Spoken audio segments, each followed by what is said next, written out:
BSTC की इस online class में आपका स्वागत है। कलम ने बीएसटीसी के कुछ महत्वपूर्ण प्रश्नों को देखा था। आज की क्लास में भी हम बीएसटीसी में आने वाले कुछ महत्वपूर्ण प्रश्नों को देखने वाले हैं। चलिए शुरू करते हैं आज की क्लास।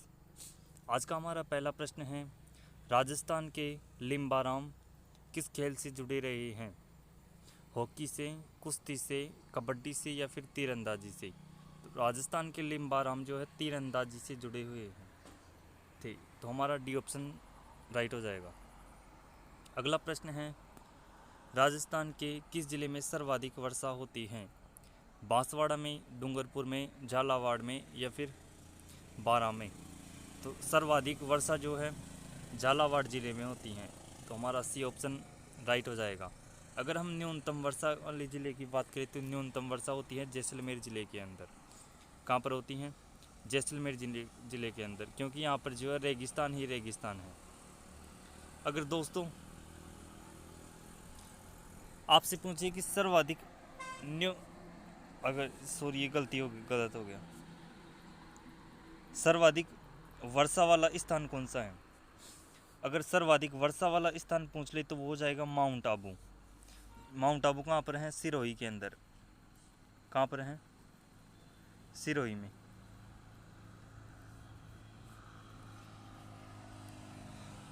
चलते हैं अगले प्रश्न की ओर। अगला प्रश्न है, निम्न में से कौन सा युग्म सही नहीं है? तो हमारे पास जो कुछ प्राचीन नाम दिए गए हैं, कुछ जिलों के प्राचीन नाम दिए गए हैं और उनमें से सही गलत की पहचान करनी है। तो हमारे पास ए ऑप्शन में है मत्स्य देश।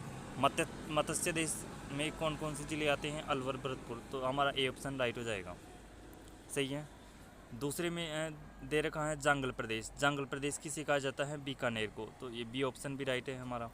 सीवी किसे कहा जाता है? चित्तौड़गढ़ को। तो ये हमारा सी ऑप्शन भी राइट हो जाएगा। तो अर्बुद, डी ऑप्शन में है अर्बुद देश जो है जालोर। तो हमारा ये ऑप्शन गलत हो जाएगा, क्योंकि अर्बुद देश जो है सिरोही को कहा जाता है। किसे कहा जाता है?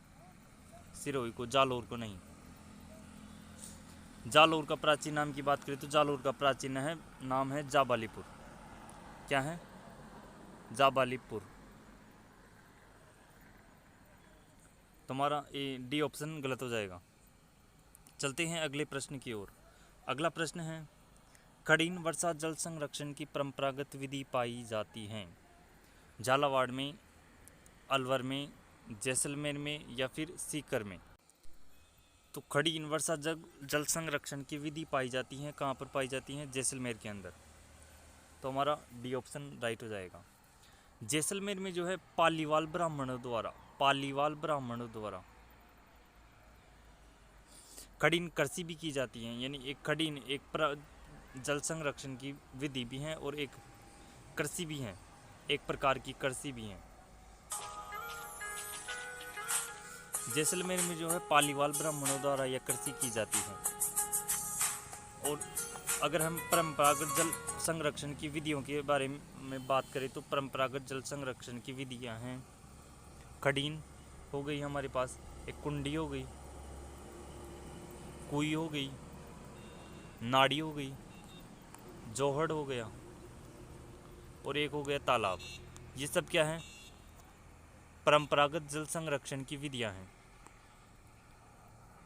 अब चलते हैं अगले प्रश्न की ओर। अगला प्रश्न है, मिट्टी में खारापन व क्षारीयता की समस्या का समाधान है? तो मिट्टी में क्षारीयता की समस्या के समाधान के लिए क्या कर सकते हैं? हमारे पास ए ऑप्शन में शुष्क कृषि कर सकते हैं, खेतों में जिप्सम का प्रयोग कर सकते हैं, वृक्षारोपण या समुच्चय रेखाओं के अनुसार कृषि। तो मिट्टी में क्षारीयता की समस्या का समाधान है खेतों में जिप्सम का सर्वाधिक प्रयोग। तो हमारा बी ऑप्शन राइट हो जाएगा। चलते हैं अगले प्रश्न की ओर। अगला प्रश्न है, निम्न में से कौन सी एक राजस्थान में वर्षा जल संरक्षण की परंपरागत विधि है? तो परंपरागत जल संरक्षण की विधि की बात करें तो वो है हम टाँका। डी ऑप्शन राइट हो जाएगा। अगला प्रश्न है, किसी स्थान की जलवायु के निर्धारक घटक कौन कौन से हैं?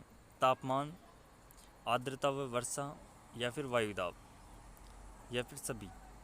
तो परंपरा जलवायु के निर्धारक घटक कौन कौन से हैं? सभी हैं। तापमान भी हैं, आर्द्रता भी है, वर्षा भी है और वायुदाब भी हैं। तो डी ऑप्शन राइट हो जाएगा हमारा। चलते हैं अगले प्रश्न की ओर। अगला प्रश्न है, राजस्थान में गर्मी के मौसम में चलने वाली शुष्क व अति गर्म हवाओं की दिशा क्या रहती हैं? दोस्तों, राजस्थान में जो गर्मी के मौसम में शुष्क व अति गर्म हवाएं चलती हैं उन्हें स्थानीय राजस्थान में जो है लू कहा जाता है। उन्हें क्या कहा जाता है? यानी ग्रीष्म ऋतु में चलने वाली अत्यंत गर्म धूल भरी हवाओं को क्या कहा जाता है? लू कहा जाता है। और इनकी दिशा जो है पश्चिम से पूर्व की ओर रहती हैं। हमारा बी ऑप्शन राइट हो जाएगा। अगला प्रश्न है, 21 जून को सूर्य किस रेखा पर लंबवत चमकता है? कर्क रेखा पर, मकर रेखा पर, भूमध्य रेखा पर या फिर ग्रीनविच रेखा पर? तो सूर्य जो है 21 जून को जो है कर्क रेखा पर लंबवत चमकता है। किस पर चमकता है? एक मिनट। सूर्य जो है 21 जून को कर्क रेखा पर लंबवत चमकता है। और यहाँ पर 21 जून पर जब सूर्य कर्क रेखा पर लंबवत चमकेगा तो उस समय जो है ग्रीष्म ऋतु होगी। जहाँ पर भी चमकेगा वहाँ पर ग्रीष्म ऋतु होगी। अगर हम मकर रेखा की बात करें तो मकर रेखा पर जो है सूर्य 22 दिसंबर को लंबवत चमकता है। कब चमकता है? 22 दिसंबर को लंबवत चमकता है। और अगर हम भूमध्य रेखा की बात करें तो भूमध्य रेखा पर 21 मार्च और 23 सितंबर को जो है सूर्य भूमध्य रेखा पर लंबवत चमकता है। दोस्तों देखो, हमारी ये पृथ्वी है, ये क्या है? पृथ्वी। हमारी पृथ्वी गोल है। हमारी पृथ्वी के मध्य से जो रेखा गुजर रही है उसे कहा जाता है भूमध्य रेखा। और उत्तर में जो रेखा है उसे कहा जाता है कर्क रेखा। और दक्षिण में जो रेखा है उसे कहा जाता है 23.5 डिग्री मकर रेखा। ये भूमध्य रेखा होगी 0 डिग्री अक्षांश रेखा। अब देखो, सूर्य जो है यहाँ से अगर कर्क रेखा पर सीधा चमकेगा तो यहाँ से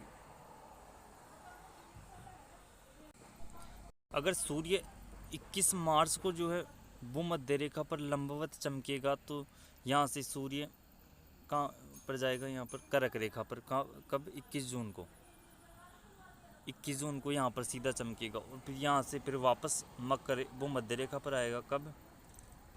22 सितंबर को। जून के बाद सितंबर को यहाँ पर वापस भूमध्य रेखा पर आएगा और इसके बाद यहाँ पर आएगा 22 दिसंबर को। 22 दिसंबर को मकर रेखा पर सीधा चमकेगा। चलते हैं अगले प्रश्न की ओर। अगला प्रश्न है, सबसे गर्म महीना कौन सा आता है? जून का, जनवरी का, मार्च का या फिर अप्रैल का?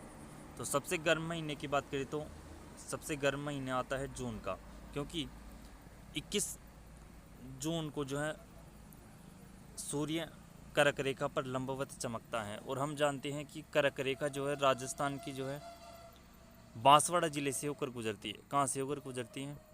बांसवाड़ा ज़िले से होकर गुजरती हैं।